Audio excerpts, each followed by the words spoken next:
Cast Riley, and I'll be discussing a guide to understanding currencies, what a currency is, why it developed, how it developed, and what a currency is today, and how does that relate to finance and the economy.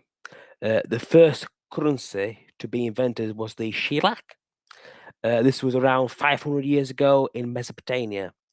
The original currency was tailored towards the price of grain. It had a value, so a certain bushels of grain could be converted into a shellac, the copper currency, or other precious metals were used to make the currency, and it had a value linked to the grain price.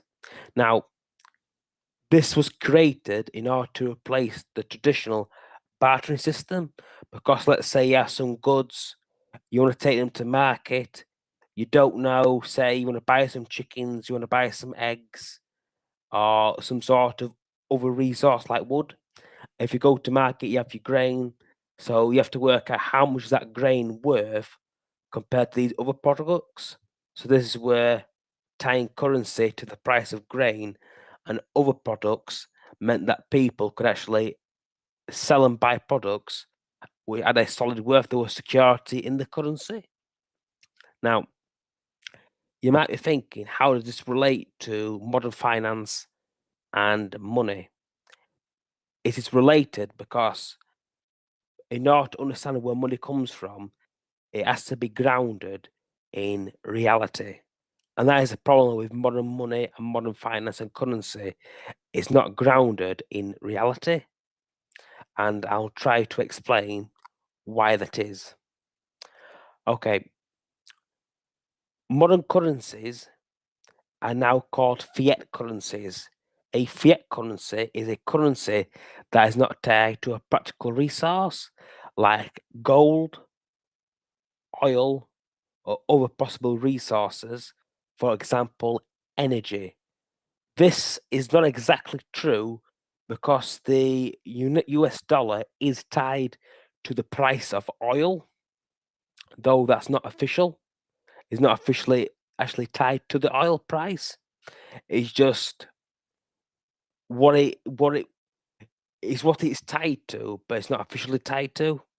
Just because that the reason why the United States came off the gold standard in 1971 and in 1972 was because of the Keynesian economic theory of money supply, that by increasing the money supply, this leads to more investment into infrastructure projects, into growing the economy, and this investment actually lead to growth and productivity. It's why the British left the gold standard in 1931 during the Great Depression, and why the Americans under Frederick Roosevelt did the same in 1933. They did this to increase the money supply and therefore increase infrastructure spending, which the United States did, but though it did not really leave the Depression until the beginning of World War II, due to the economy being geared towards funding for the war effort. Now, you might be thinking, how is this relevant to present day and finance? I'm just trying to give you a very brief overview of the history of currency, just so you can understand what currency is and attitude to finance. Now, I'm going to speak about the East Asian model of finance now, and its attitude to money and investment. Again, it will all tie together as I tell you this story, the information, and just get it to yourselves. Okay, modern East Asian finance comes from Japan, the Japanese culture of finance, uh, and its attitude to money and debt forgiveness. This comes from Japan in the 7th century, where the emperor has the ability to forgive debts. This meant that the Chinese, no, sorry about that, the Japanese have a attitude where that finance and money and investments is not there for the reasons why the West understands it. You're not investing your money necessarily to get a return on investments. You invest in the money in order to fulfill the state aims, which is stability. Now, Japan, after its unification under the Tokugawa shogunate in the year 1600, after the Battle of Sakigahara, uh, its first shogun, Ieyasu Tokugawa, united the country.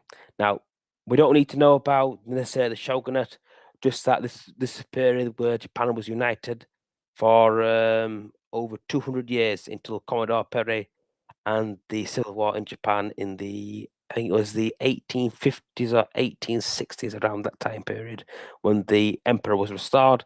But the point is, when Commodore Perry went to Japan in 1852, it opened up Japan to the rest of the world, and the Japanese had two options: either going to irrelevance or run the risk of potential invasion or conquest or subjugation to foreign powers.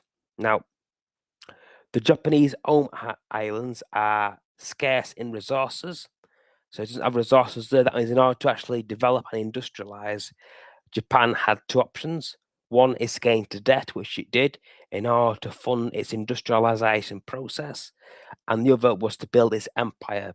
During the 18th, 19th, and 16th centuries, there's two predominant economic theories of running the country. One is imperialism and mercantilism. This is where you go out, you conquer territories, you capture their market, you capture those peoples, and you capture their resources, and you trade within the empire and the imperial center. Inter-empire trade was very limited. It didn't occur often. Most trade happened within these imperial centers, like the British Empire, like the Dutch Empire, like the Spanish Empire, and the German Empire. Intertrade happened within its internal economy or with its colonies, not between empires because they were competition. Now, in this environment, the Japanese had to again gain into debt to fulfill the aims of national unity, to maintain the nation, and to actually go out, gather resources through conquering Manchuria and East Asia. Obviously, this did not actually work out to plan for the Japanese. It just, in that sort of environment, they only had two relevant options. I'm not using the Japanese for the accents, or the British for their actions, or the French for their actions. This was just the political culture and the society that exist in this time period. It's not. It just it's how people were, and it's how the economy worked, and this changed all thanks to the Americans. What the Americans created in 1946 with the Bretton Woods Agreement was a global free trade for the very first time. This was the first time global trade truly existed. Not just trade happening globally, but intertrade between the old imperial centers like France, Germany, and the United States. Well, this is the first time this actually ever happened, and Japan. So what the Americans did, they became the guarantor of shipping lanes and global security for all nations part of the Western Alliance to fight the Soviet Union during the Cold War from 1945 to 1989. That's how long the Cold War lasted. And what the Americans did was provide the opportunity for each nation to start specializing in its own products and services. Think of it like a market town rather than having each town or each store or household trying to fulfill their own needs. Globe, they were part of this order, this free trade now work together in common cause. It also led to more standardization. For example, in the mid 1950s, to unpack shipping from the crates to the Teamsters to get to locations so they can start shipping it around the country. It used to take 3 weeks. Now it takes 24 weeks due to standardization and those big metal crates that you see. So now all goods can be stored in those crates, so it all became standardized rather than having each nation have its own method. It all became standard. So that again, that cut down costs and improved efficiency, and again cut down the expenditure of trade as well. So that made trade more valuable options. Also, if a nation didn't have access to coal, steel, other resources meant for industrialization and urbanization, if it didn't exist within its own territories or its immediate borders, those nations would industrialize. That's why after World War II, we've had a population explosion from I think around 3.8 billion to around about 7 billion, I believe, that we've had a population explosion and we have an urbanization explosion due to the United States creating global prosperity, which has now been extended to the Chinese, the Russians before the events in Ukraine, and other nations, all have the security blanket of the United States being a guarantor of free trade. Now, back to the currency issue. See, with the currency, the Americans with Bretton Woods in 1944 guaranteed um, global trade and global currency by creating the world's first global currency, the US dollar, by linking that currency towards gold. The reason why this did not work is because there's not enough gold supply to match the money supply. So there's not enough US dollars that can be converted into gold, and the Americans didn't have enough gold in 1971. So because of this, it was no longer practical to actually keep the United States on the gold standard. And this is one of the reasons why we have the fiat currencies of today. It's not linked to a true currency. Now, why this is important to understand is that because of this fiat currency, currencies are no longer linked to actually real products or services. The historian David Starkey did explain this as a way that due to the no longer being an element of scarcity, true economics, because original economics was all about handling scarcity, no longer applies. So that's one of the reasons why our economics, attitude to finance is so messed up at the moment. Now, uh, the Japanese attitude to finance and money, this spread to East Asia due to it occupying China, Korea, Singapore, and those regions in the case some decades to half a century. In the case of Korea, the Korean Peninsula, I believe it was 45 years, something like that. And because of that, they used their currencies, they used the opportunity to convert gold into US dollars as a way to build their economies. This meant that places like South Korea, Japan, and Singapore industrialized in 30 years. In South Korea's place, it took 20 years to reindustrialize.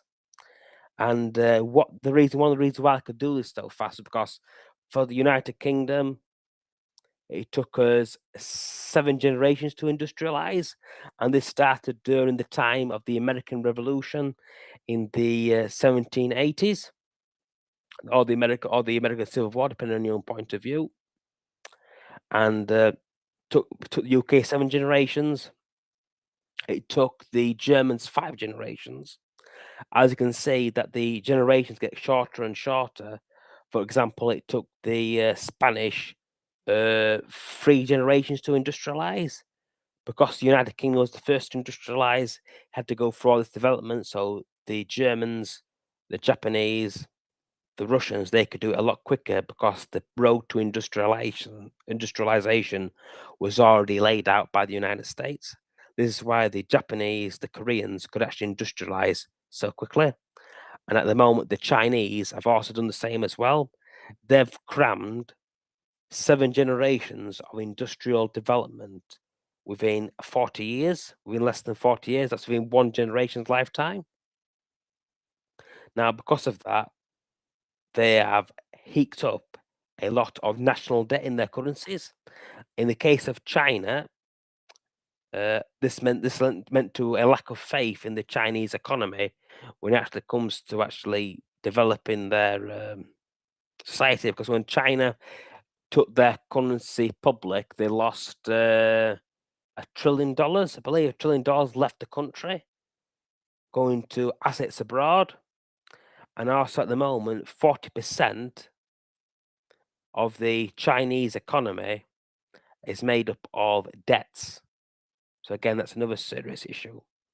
I think when it comes to actually understanding currencies, understanding investment, it's important to have a deep understanding of the cultures, of the economy, the real economy, because markets and currencies, they're not necessarily being speculated upon or being bought upon real information, or it's just because there's emotion involved as well. So it depends in what are you actually reading, where are you getting this information, and is this information accurate? For example, Apple, I believe it's 95% of its infrastructure for producing its iPhones is actually being produced inside of China, but the high-end computer stuff is inside the United States. This means at the moment, with the disagreements between the United States and China, Apple has the potential to lose 95% of its industrial capacity to produce its products. That's the real economy, that's based on reality and the risks, but that's not reflected in the Apple prices.